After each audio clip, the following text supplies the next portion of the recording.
ಉಡುಪಿ ಜಿಲ್ಲೆಯ ಲಕ್ಷ್ಮೀಂದ್ರ ನಗರ ಮತ್ತು ವಿಭುಧಪ್ರಿಯ ನಗರದ ಮಧ್ಯೆ ರಾಷ್ಟ್ರೀಯ ಹೆದ್ದಾರಿಯಲ್ಲಿ ಯೂ-ಟರ್ನ್ ನೀಡುವಂತೆ ಹಾಗೂ ಲಕ್ಷ್ಮೀಂದ್ರ ನಗರದ ಹೆದ್ದಾರಿಯ ಚಂಡಿಯನ್ನು ಸ್ಥಗಿತಗೊಂಡ ಕೆಲಸ ಆರಂಭಿಸುವಂತೆ ಆಗ್ರಹಿಸಿ ಲಕ್ಷ್ಮೀಂದ್ರ ನಗರದ ನಾಗರಿಕ ಸಮಿತಿಯ ವತಿಯಿಂದ ಜಿಲ್ಲಾಧಿಕಾರಿಗಳಿಗೆ ಮನವಿಯನ್ನು ಸಲ್ಲಿಸಲಾಯಿತು. ಲಕ್ಷ್ಮೀಂದ್ರ ನಗರದಲ್ಲಿ ಯೂ-ಟರ್ನ್ ನೀಡುವಂತೆ ಆಗ್ರಹಿಸಿ ಇಲ್ಲಿಯ ನಾಗರಿಕರು ಸುಮಾರು 1 ವರ್ಷದಿಂದ ಹಲವಾರು ಬಾರಿ ಜಿಲ್ಲಾಧಿಕಾರಿಗಳಿಗೆ ಮುಖತಃ ಹಾಗೂ ಪತ್ರ ಮುಖೇನ ಕೇಳಿಕೊಂಡಿದ್ದು ಈವರೆಗೆ ಈ ವಿಷಯದಲ್ಲಿ ಯಾವುದೇ ಕ್ರಮ ಕೈಗೊಂಡಿಲ್ಲ.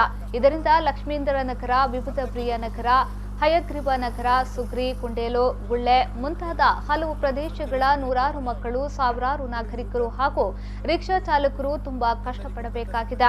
ಅರ್ಧ ಕಿಲೋಮೀಟರ್ ಇರುವ ಇಂದ್ರಾಳಿಯಂತಹ ಹತ್ತಿರದ ಪ್ರದೇಶಕ್ಕೆ ಹೋಗಲೇಬೇಕಾದ್ರೆ ಸುಮಾರು 2 ಕಿಲೋಮೀಟರ್ಗೂ ಮೇಲ್ಪಟ್ಟು ಸಂಚರಿಸಬೇಕಾಗಿದೆ. ಇದರಿಂದ ಎಲ್ಲರಿಗೂ ದುಪ್ಪಟ್ಟು ಹಣ ಖರ್ಚಾಗುವುದು ಮಾತ್ರವಲ್ಲದೆ ತುಂಬಾ ಜಾಸ್ತಿ ಸಮಯವೂ ಹಾಳಾಗ್ತಿದೆ. ಇದು ಮಕ್ಕಳು, ರಿಕ್ಷಾ ಚಾಲಕರು ಮತ್ತು ಹಿರಿಯ ನಾಗರಿಕರಿಗೆ ಅತಿ ಹೆಚ್ಚು ಹೊರೆಯಾಗಿದೆ. ಲಕ್ಷ್ಮೀಂದ್ರ ನಗರದಲ್ಲಿ ನಡೆಯುತ್ತಿರುವ ಚರಂಡಿ ಕೆಲಸ ಸ್ಥಗಿತಗೊಂಡು 2-3 ತಿಂಗಳಲ್ಲೇ ಮಳೆಗಾಲ ಬರಲಿದ್ದು ಆ ಸಮಯದಲ್ಲಿ ನೀರು ಹರಿದು ಹೋಗಲು ಜಾಗವಿಲ್ಲ. ಇದನ್ನ ಕೂಡಲೇ ಸರಿಪಡಿಸದಿದ್ದಲ್ಲಿ ಹಲವಾರು ಅಂಗಡಿಗಳು ಮತ್ತು ಮನೆಗಳು ನೀರಿನಿಂದ ಆವೃತವಾಗಿ ತೊಂದರೆಗೆ ಒಳಗಾಗುವುದರಲ್ಲಿ ಸಂಶಯವಿಲ್ಲ. ರಸ್ತೆಗಳಲ್ಲಿ ಕೂಡ ನೀರು ನಿಂತು ವಾಹನ ಸಂಚಾರಕ್ಕೆ ಅಡ್ಡಿಯಾಗುವುದು ಮಾತ್ರವಲ್ಲ, ಅಪಘಾತಕ್ಕೆ ಕೂಡ ಕಾರಣವಾಗುತ್ತದೆ. ಜನರು ರಸ್ತೆಯಲ್ಲಿ ನಡೆದಾಡಲು ಪರದಾಡಬೇಕಾಗುತ್ತದೆ. ಆದ್ದರಿಂದ ಈ 2 ವಿಷಯಗಳ ಕುರಿತು ಕೂಡಲೇ ಗಮನ ಹರಿಸುವಂತೆ ಜಿಲ್ಲಾಧಿಕಾರಿಗಳಿಗೆ ಮನವಿಯಲ್ಲಿ ಒತ್ತಾಯಿಸಿದ್ದಾರೆ.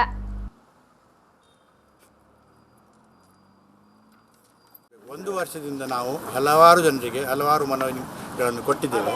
ಆದರೆ ಎಲ್ಲರೂ ನೋಡುವ ಅಂತ ಹೇಳ್ತಾ ಏನೂ ಆಗಿದೆಯಲ್ಲ. ಮತ್ತೆ ನಮಗೇನು ಗೊತ್ತಾಯಿತು ಅಂತ ಹೇಳಿದರೆ ಪೊಲೀಸ್ ಡಿಪಾರ್ಟ್ಮೆಂಟ್ನವರು ಇದಕ್ಕೆ ಗ್ರೀನ್ ಸಿಗ್ನಲ್ ಕೊಡ್ತಾ ಇಲ್ಲ. ಯಾಕಂತ ಹೇಳಿದರೆ ಅವರು ಹೇಳೋದು ಮಣಿಪಾಲದಿಂದ ಕೆಳಗೆ ಬರುವ ವೆಹಿಕಲ್ಗಳು ತುಂಬ ಸ್ಪೀಡಲ್ಲಿ ಬಂದದ್ರಿಂದ ಅಲ್ಲಿ ಯೂ-ಟರ್ನ್ ಕೊಟ್ಟರೆ ಅಲ್ಲಿ ಆಕ್ಸಿಡೆಂಟ್ ಆಗ್ತದೆ ಅಂತ. ನಾನು ಹೇಳೋದು ಇಷ್ಟೇ, ಇಲ್ಲಿಂದ ಮಂಗಳೂರಿಗೆ ಹೋಗುವಾಗ ಕೆಲವು ವೆಹಿಕಲ್ಗಳು 150 ಕಿಲೋಮೀಟರ್ ಸ್ಪೀಡಲ್ಲಿ ಹೋಗ್ತವೆ. ಅವುಗಳಿಗೆ ಅವರ ಸ್ಪೀಡಿಗೆ ಕಡಿವಾಣ ಹಾಕಲಿಕ್ಕೆ ಅಲ್ಲಲ್ಲಿ ಬ್ಯಾರಿಕೇಡ್ಗಳನ್ನು ಹಾಕಿ ಏನು ಪ್ರಾಬ್ಲಮ್ ಆಗೋದಾಗಿ ಮಾಡಿದ್ದಾರೆ.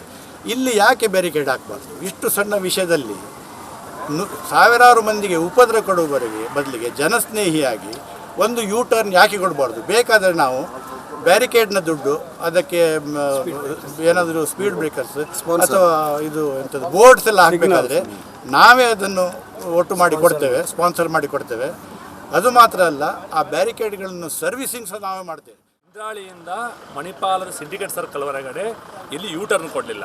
ಮತ್ತು ಬೇಕಾದಷ್ಟು ಅವಕಾಶಗಳಿತ್ತು ಅವರಿಗೆ ಯೂ-ಟರ್ನ್ ಕೊಡುವಂಥದ್ದಾಗಲಿ ಅಂಡರ್ ಪಾಸ್ ಕೊಡುವಂಥ ತುಂಬ ವ್ಯವಸ್ಥೆಗಳಿತ್ತು. ಅದು ಏನನ್ನೂ ಮಾಡಲಿಲ್ಲ. ಇದು ಹೈವೇನ ಮಾಡಿದ್ದು ಜನಪರವಾಗಿಯೋ ಅಥವಾ ಸರ್ಕಾರದ ಪರವಾಗಿಯೋ ಅರ್ಥ ಆಗ್ತಾ ಇಲ್ಲ. ಹೈವೇ ಇರುವಂಥದ್ದು ಜನರಿಗೋಸ್ಕರವೋ ಅಥವಾ ಹೈವೇಗೋಸ್ಕರ ಜನರು ಇರ್ತಾರೆ ಅಂತೇಳಿ. ಯಾಕಂದರೆ ನೋಡಿ, ಲಕ್ಷ್ಮೀನಗರ ಅಂಡರ್ ಪಾಸ್ ಲಕ್ಷ್ಮೀ 1ನೇ ಕ್ರಾಸ್ನಲ್ಲಿ ರೋಡಿನ ಮಟ್ಟ 16 ಫೀಟ್ ಇದೆ ಗ್ರೌಂಡ್ ಫ್ಲೋರ್ನಿಂದ, ಗ್ರೌಂಡ್ ಲೆವೆಲಿಂದ. ಅಂಡರ್ ಪಾಸ್ ಆರಂಭಿಸಿಕೊಡ್ಬೋದಿತ್ತು, ಆ ಕಡೆ ಕೂಡ ಜಾಗಗಳಿತ್ತು, ಅದು ಕೂಡ ಮಾಡಲಿಲ್ಲ. ಪ್ರತಿಯೊಂದು ಯೂ-ಟರ್ನ್ ಕೂಡ ಅಸಫಲವಾಗಿ ಕೊಟ್ಟಿದ್ದಾರೆ. ಯಾಕಂದರೆ MGM ಕಾಲೇಜ್ ಎದುರುಗಡೆ ಯೂ-ಟರ್ನಾಗಿ ಬರಬೇಕಾದ್ರೆ 1 ವೇಲೆ ಬರುವಾಗ ಮಾಡಿದ್ದಾರೆ. ಯಾಕಂದರೆ ಪೊಲೀಸರಿಗೆ ಇನ್ಕಮ್ ಆಗ್ತದೆ ಅಂತೇಳಿ. ಶಾರದಾ ಕಲ್ಯಾಣ ಮಂಟಪ ಕೂಡ ಆಗಿದೆ. ಅವರಿಗೆ ಪರ್ಪಸ್ಸು ಆಕ್ಸಿಡೆಂಟ್ ಆಗಬಾರ್ದು, ಡೈರೆಕ್ಟ್ ಹೋದರೆ ಆಕ್ಸಿಡೆಂಟ್ ಆಗ್ತದೆ ಅಂತೇಳಿ ಮುಂದೆ ಬಂದು ಯೂ-ಟರ್ನ್ ಆಗಬೇಕಂತ ಪರ್ಪಸ್ ಅದು. ಆದರೆ ಡಿಸ್ಟೆನ್ಸ್ ಏನು ಕೊಟ್ಟಿದ್ದಾರೆ, ಶಾರದಾ ಕಲ್ಯಾಣ ಮಂಟಪದಿಂದ ಮುಂದೆ ಹೋಗಬೇಕಾದ್ರೆ ನಮಗೆ 300 ಮೀಟರ್ ಹೋಗಿ ಯೂ-ಟರ್ನ್ ಆಗಿ ಬರಬೇಕು.